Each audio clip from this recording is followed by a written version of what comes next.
At the peak of the housing market, my real estate portfolio was worth $2 million.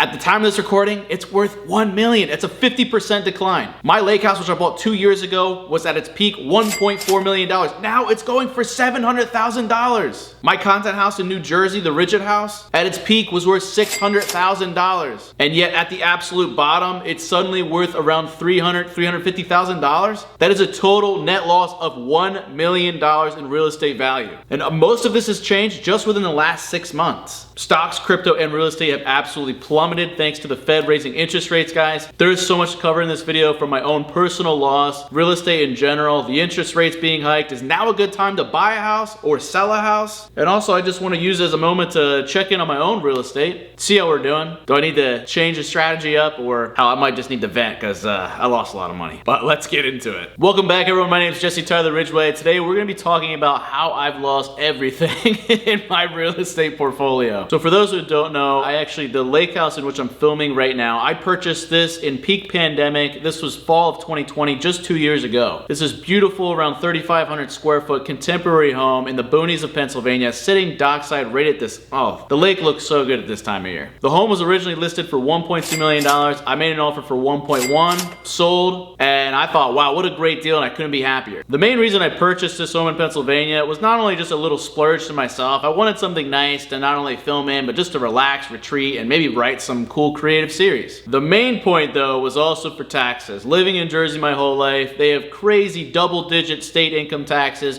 which was starting to chip away at not only my YouTube income, but also my investment income. So just by moving, say 45 minutes, an hour over the state lines and living in PA, becoming a resident, I could be saving around 7% in taxes every single year. So it just seemed like a no-brainer. And it was. If you were wondering if I could go back, would I make the same choice? Yes, I am so grateful. I'm so glad I bought this home. And wouldn't you know it, the value of the lake house started increasing like crazy. So flash forward from like November 2020 when I bought it to November 2021, and then going into the spring of this year, the home went from being worth 1.2 mil to $1.4 million.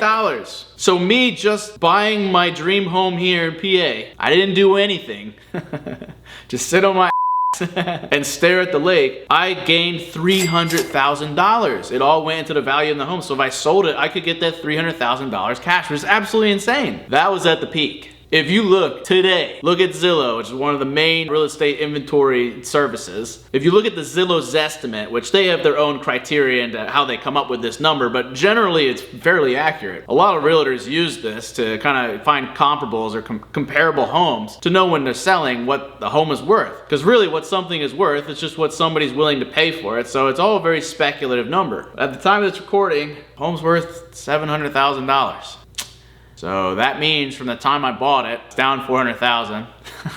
I've lost money. Since the very peak, it's down $700,000, 1.4 to 7 now. That is a 50% decline in just like a year and a half, 2 years. And technically, if we're going from the actual peak, yeah, it's only been 5 months. That's a 50% drop in 5 months. What's going on? My other humble abode, which is a house in East Bum, New Jersey, I bought my Ridgway house, content house, in 2019 for $360,000, which at the time I thought was a steal. This was my first time moving out of my parents' house. This was my first time buying a home, owning a home. I'm very grateful for that. It was a huge learning process, very educational in the financial department as well. Turns out I was completely right. The home ended up soaring in value. At the peak of the market, ended up hitting right around $600,000. That's right, I bought it for 360 grand, and over the course of a couple years, it's worth 600 grand. There was a moment during the pandemic that it was gaining value, and then all of a sudden it dropped when the pandemic hit, which is where I'm factoring in that $1 million loss. However, actually at the time of this recording, the Jersey home has made money over time. So I clickbaited a little bit, all right? The Jersey home has gone up in value. It's mostly the PA house, but I want to explain why that it might not be fully accurate. The Jersey home is estimated at around $600,000. So that's almost double my money. Now, once again, that number's speculative, and I want to explain just why, like, maybe the loss in home value isn't as dramatic as we may think. And for those of you guys that own a home, I encourage you to like not put too much stock into the Zillow Zestimate or really anyone's estimates, because like I said, it's up to what somebody's willing to pay for. And I'll tell you what, The Jersey house, we just put in this new in-ground pool. We finished a basement, and there's now 9 bedrooms in that rigid content house. We also repainted and remodeled a bunch of different rooms in the house. And the original owners of this home were trying to get out in a hurry, and I just think I got a really good deal. This was 6 acres. There's 9 bedrooms. There's now like 3 kitchens, an in-law suite, the in-ground pool. I wouldn't be surprised if somebody actually would be willing to pay up to maybe $700,000 for this home. You could literally have 3 families live in it. So honestly, from 2019 to now 2022, in just 3 years, to have doubled my money on a home is absolutely incredible, especially with the market, the whole entire housing market crashing. And then I just want to take a moment to relook at the PA house. Even though the loss may look dramatic, I want to point out that on the original listing, there's an entire second house that we're Airbnb-ing that was not talked about. So when I bought this house, I feel like I was just buying the main house and I was getting a bonus second house that I could then get rental income coming in every single month. I actually plan on doing a full video on my Airbnb experience next, because believe it or not, it's crushing it. I never would have guessed. We're in the boonies of PA, but people have been wanting to vacation out here, wanting to enjoy the lake. And who knows, maybe some people just want to say, hey, I stayed in McJuggernaut's Airbnb. Maybe pop off a vlog or something. That hasn't happened yet, but I'm waiting for it. Not only that, but I actually added a whole home gym, which didn't exist before. We added a whole entire lighting system, which covers the deck as well as goes down to the lake and the dock. We've added a bunch of kind of new art pieces, furniture, things in the house that I feel like really make it pop, bring out the value, and I feel like would help sell it in the event that that's something I wanted to do. But the real value is, in the last 2 years since owning it, I have saved that 7% in taxes, which after the big bull market we had in 2021 for like stocks and crypto, saving that 7%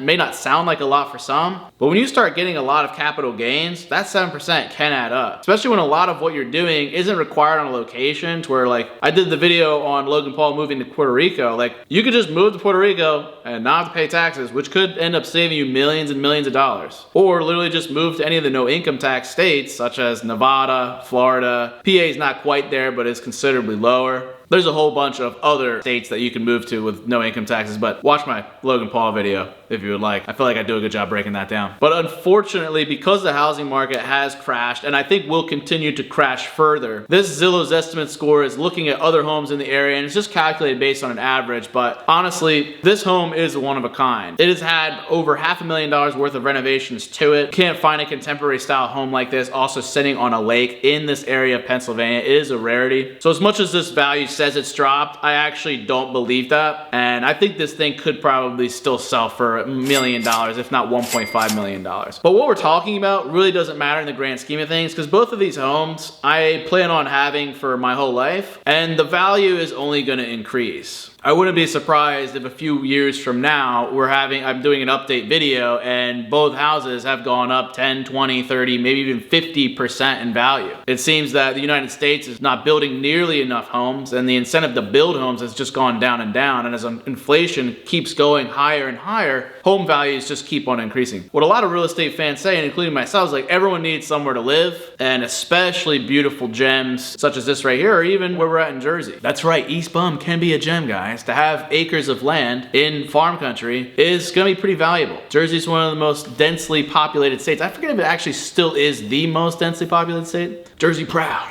But barring nuclear apocalypse, I don't see why the values will go down in the long run. So I wanted to just talk broadly real quick, is like what is happening for fans of the channel or new viewers. So what is going on in the market? Why is all this crashing taking place across all assets? And this is kind of a bigger video, but I'm lumping it in now because we gotta keep reaffirming the point. When the pandemic hit, the Federal Reserve just started printing money, right? We just needed money. We needed to bail ourselves out of a bad situation. So we just started printing crazy amounts of dollars. And the more dollars you have, the less valuable they become. And then what we realized is like, oh crap, we're creating all this inflation, which is what that is, the value of the dollar decreasing over time. We realized, oh crap, we gotta try to put the genie back in the bottle. So what the Federal Reserve has been doing, they've been increasing what's known as the interest rate. And that is the rate at which banks have to pay interest on when they borrow from the Federal Reserve. Think of the Federal Reserve as like the master bank. So suddenly there is a cost to money. because of that interest rate. So anyone who borrows anything, any money, suddenly we have to pay a little bit of a premium. And that especially affects home buyers because more often than not, when people buy a home, they're not buying it in cash. They're having to take out a loan or a mortgage, and then they're gonna have to pay a little bit of premium interest rate because they're borrowing the money and they don't have it in their pockets right now. And so because the Fed is increasing their interest rate for the banks, that affects all interest rates. So when it comes to getting a car loan or a mortgage loan, we're paying more in interest every year. During the pandemic, it was at all-time lows. You could get a mortgage rate for like 2.5%, 3%. And that's the only interest you have to pay on the loan. That's not bad. You could have money invested into the market, make more than that 3% that you owe in interest, and coast along for 30 years, and you can just pay off your house and just keep living off the money coming in from the markets. However, it's to the point now where the interest rate on a mortgage is going for around 7%. So most people can't even afford to buy a home. They can't afford to take out that mortgage because then they're gonna be on the hook for 7%.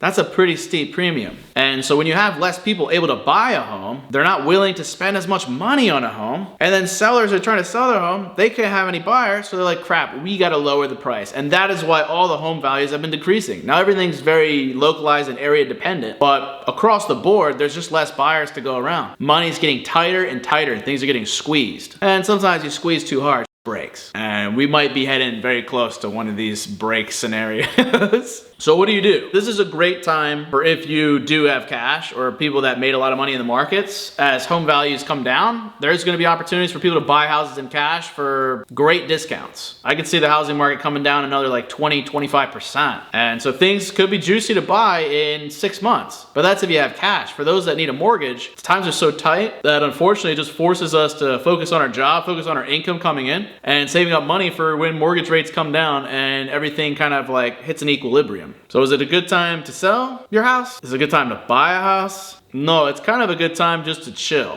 and focus on what you can do to make money in the short run. And as for me, I'm sitting tight. I'm very grateful to be in a position that I am with both of these houses. I think what's important is just try not to get too sucked up into the numbers of it and the values, because you don't want to panic and you don't want to make any brash decisions financially in a very sensitive, fragile time period that we're in right now. By definition, we are actually in a recession. But for me, I'm sitting tight with the homes. Like I said, I have no intention to sell these homes ever in my life. And so you just kind of got to weather the storms and weather the crashes and have some faith that things turn around in the future. And is it possible that I might try and scoop up another property within the next 6 months to a year? Maybe. One that would be more specifically geared towards Airbnb, just because I feel like everybody has really flocked to the remote working from wherever beautiful vacation rental they can find, and you get a lot more specialty experience than some hotel or some resort. And like I said, the experience with this Airbnb has been nothing but incredible. So maybe it's something I want to get more of within the next 6 months to a year. But let me know in the comments below what you think of all this video, what you think of my real estate portfolio. Can I claim it's worth $2 million or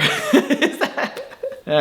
We'll say it's worth 1.5 at this current time. But let me know what you found fascinating in this video if you learned something. Let me know what topics you want me to cover in the future. Like I said, I do want to do an Airbnb video. Drop some likes on this, because if you're like, holy crap, Jesse's like, actually, we're like getting into this thing finally. And for all those guys struggling out there, I think on the finance channel, we need to start doing like giveaways and cool things for you guys watching, because I really appreciate all the support. All right, y'all, stay safe out there. Be smart with your money, especially in these times, and I'll see you in the next video. Love you all to death. And don't forget to keep it rigid.